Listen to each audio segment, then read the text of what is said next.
बात करते हैं अपन प्रैक्टिस सेट पहले के बारे में, जो कि प्रेजेंट सिंपल टेंस से रिलेटेड है।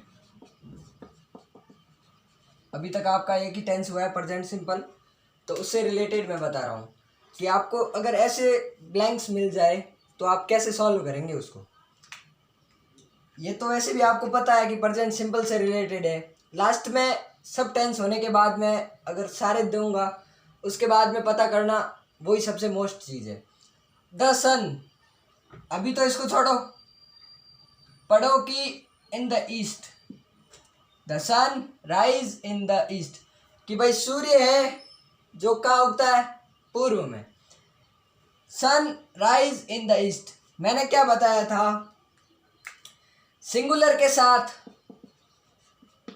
एस या ईएस लगेगा। और एक चीज और बता दूं कि यूनिवर्सल ट्रुथ जो होता है, वैश्विक सत्य,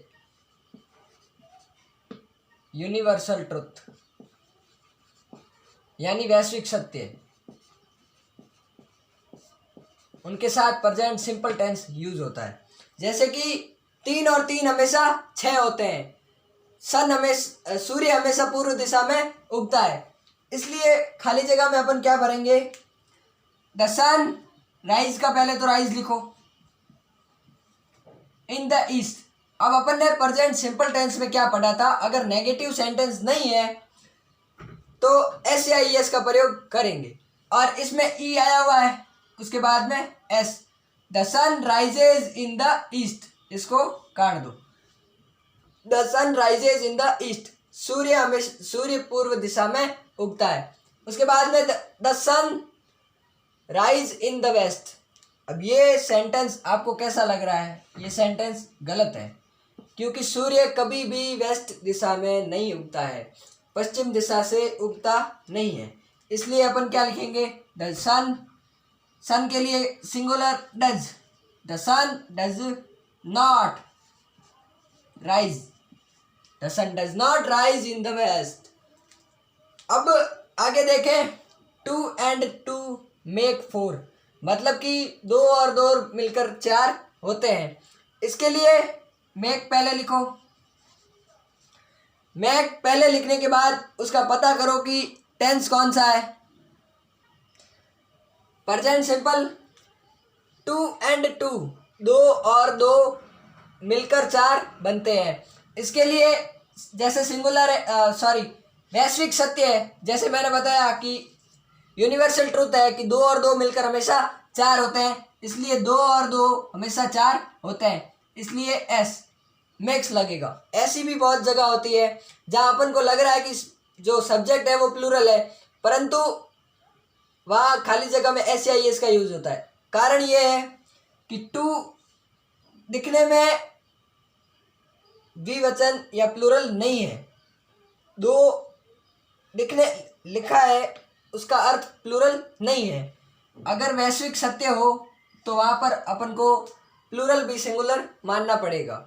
अब जैसे 3 and 3 मेक 7, आपको दिखा कुछ, यहाँ पे फॉल्स क्या है, 7। कभी भी 3 और 3 6 नहीं होते हैं, इसी प्रकार होगा ये 3 and 3 does not make 3, 3 and 3 does not make 7। उसके बाद में ये सी लिखा है, जैसा कि मैंने बताया यूनिवर्सल ट्रुथ, तो यूनिवर्सल ट्रुथ की स्पेलिंग मैं सही कर देता हूं,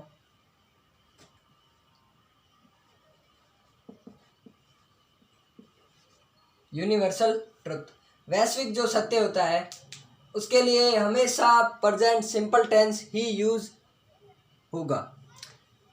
आगे सेंटेंस की बात करूं, आई थिंक सी, मैं सोचता हूं वह, नहीं, ब्रिंग यानी लाना, बनाना ऑलवेज। कुछ चीज़ दिखी आपको, जो कीवर्ड मैंने बताया था ऑलवेज, इससे क्या पता चला कि ये सेंटेंस जो है वह प्रेजेंट सिंपल का वाक्य है। आई थिंक सी, मैं ये सोचता हूँ कि सी, इसको अपन को नहीं लेना है, ये इसने अपना काम कर लिया, इसके साथ फर्स्ट फॉर्म आ गई। तो सी के लिए अब ये नेगेटिव सेंटेंस है तो इसके लिए डू आएगा या डज? इसके लिए आएगा does. See does not. Bring यानी लाना, बनाना ऑलवेज, केले हमेशा नहीं लाती है, ब्रिंग का ब्रिंग ही रहेगा, ब्रिंग यानी लाना। अब खाली जगह पहले आ गई, उसका मतलब क्या हो गया कि इंट्रोगेटिव सेंटेंस है। उसको कैसे सॉल्व करेंगे कि भाई सन के बारे में बोला है कि राइज इन द ईस्ट, अब पहले आ गया तो इसका अर्थ क्या होगा कि क्या सूर्य पश्चिम पूर्व दिशा में उगता है। इसके लिए सन के लिए आएगा डज द सन, द आएगा ना, does the sun rise in the east, does the sun rise in the east. उसके बाद में खाली जगह है आई यानी प्लूरल सब्जेक्ट हो गया, और लिव यानी रहना इन राजस्थान, मैं राजस्थान में रहता हूँ।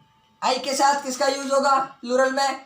लिव के लिए सिर्फ लिव आएगा, आई लिव इन राजस्थान। उसके बाद में दे ऑलवेज, वे हमेशा, कम यानी आते हैं, हियर एट नाइट मतलब कि वे हमेशा रात को यहाँ आते हैं। दे आ गया और ऑलवेज आ गया। अपन को कीवर्ड ध्यान है कि ऑलवेज, जैसे यहाँ पे भी ऑलवेज है, तो कीवर्ड से अपन को सेंटेंस करने में बहुत सारी आसानी मिलेगी। उसके बाद में दे ऑलवेज, कम का कम क्यों आया? क्योंकि यहाँ क्या है प्लूरल है, कम हियर एट नाइट। अब सेंटेंस आ गया इंट्रोगेटिव, आपको पता चल गया कि इंट्रोगेटिव है, परंतु इंट्रोगेटिव भी नहीं है। ये कौन सा सेंटेंस है? WH सेंटेंस है। अब व्हाट यू डू ऑलवेज मतलब कि आप क्या करते हो हमेशा, या आप हमेशा क्या करते हो। तो व्हाट हेल्पिंग वर्ब यू के साथ किसकी आएगी? डज तो आएगी नहीं, इसके लिए क्या आएगा? डू। व्हाट डू यू, अब डज तो लिख नहीं सकते यहाँ पे, तो do. What do you do always, ये सेंटेंस इस प्रकार बनते हैं। अब आगे वाले जो वीडियो में अपन प्रेजेंट कंटिन्यूस टेंस करेंगे, मैं ऐसे ही कि ऐसे आपके सामने 5 से 7 वाक्य लाऊंगा जिससे आपको हर प्रकार के वाक्य क्लियर होंगे।